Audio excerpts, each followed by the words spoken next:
All right, today we will be looking at Black Panther. This is Marvel's latest film, and it's the last film before Infinity War, which will be coming out April over here, May most everywhere else. Now, this film is about King T'Challa after the events of Civil War. His father just recently died, and now he's now the king of Wakanda, and now he has to learn a lot of stuff, and he needs to do stuff to be a good king, and lots of things happen, and it's up to him to do the best things for not only himself, for the people of Wakanda. And people of Wakanda, I mean, he really needs to do stuff to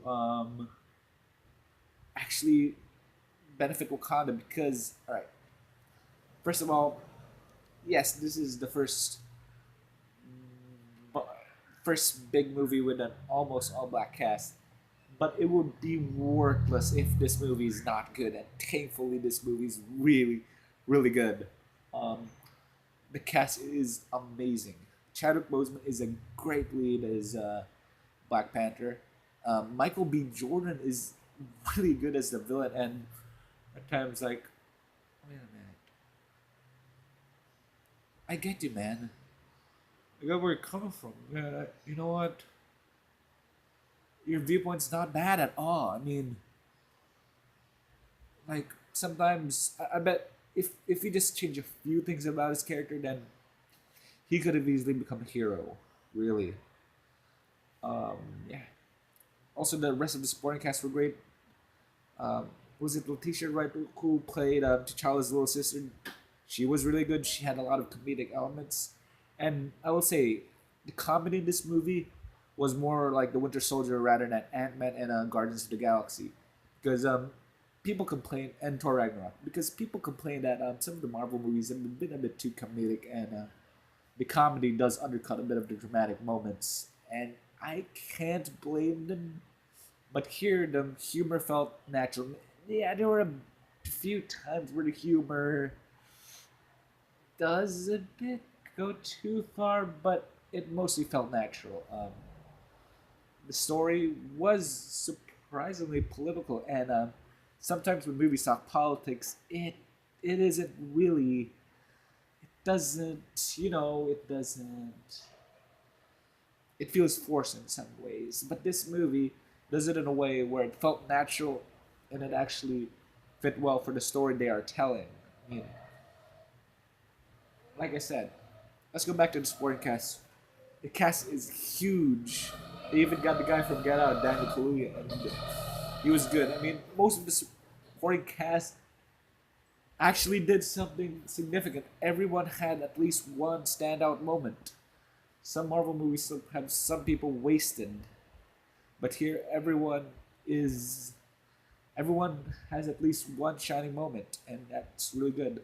Martin Freeman was I surprisingly really enjoyed him, and Andy Serkis, he's so much fun in this movie. Like, you can tell he had a blast making this movie because he had so much fun. He was pretty goofy, and yeah, he could have toned it down a bit, but yeah, I really enjoyed his performance in this movie. It was really, really good.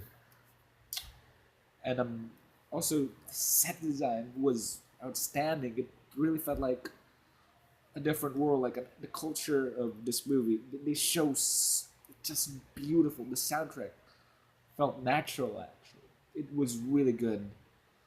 And I'm talking about the soundtrack, not the score. The score was actually the score and the soundtrack actually blended well. Because in Gardens, you obviously know what's the soundtrack and what's the score. I mean, the score is the orchestral theme, but and the soundtrack is like songs like "Hooked on a Feeling" or "Come and Get Your Love," "Mr. Blue Sky," and those things. This movie blended them so well, like it felt absolutely natural, and that is really good.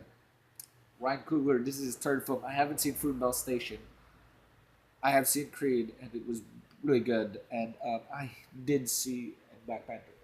Creed is famous for that one scene where it's like a one take match, like two. It's a 2 round match, but it looks like it's one take, and it's great. This has like a one take action scene, and it's really good. The action for the most part was pretty good as well. Marvel knows how to make action. The first one, I didn't like it that much because the lighting was pretty bad and it felt a bit generic to be honest. But the rest of the action scenes were really good. Like the street chase in Busan, I really like that. The fight at the casino, really good. Um, what else? Oh yeah, the fights were in like the waterfalls were like the fight for King. I really like those fights. The final battle, yeah, it a bit went to the too far. Like it went a bit on the common Marvel route, but you knew every character, so you do care, and you are concerned if. Wait a minute, I'm not sure if they're gonna make it out alive, and that's really a plus to this movie.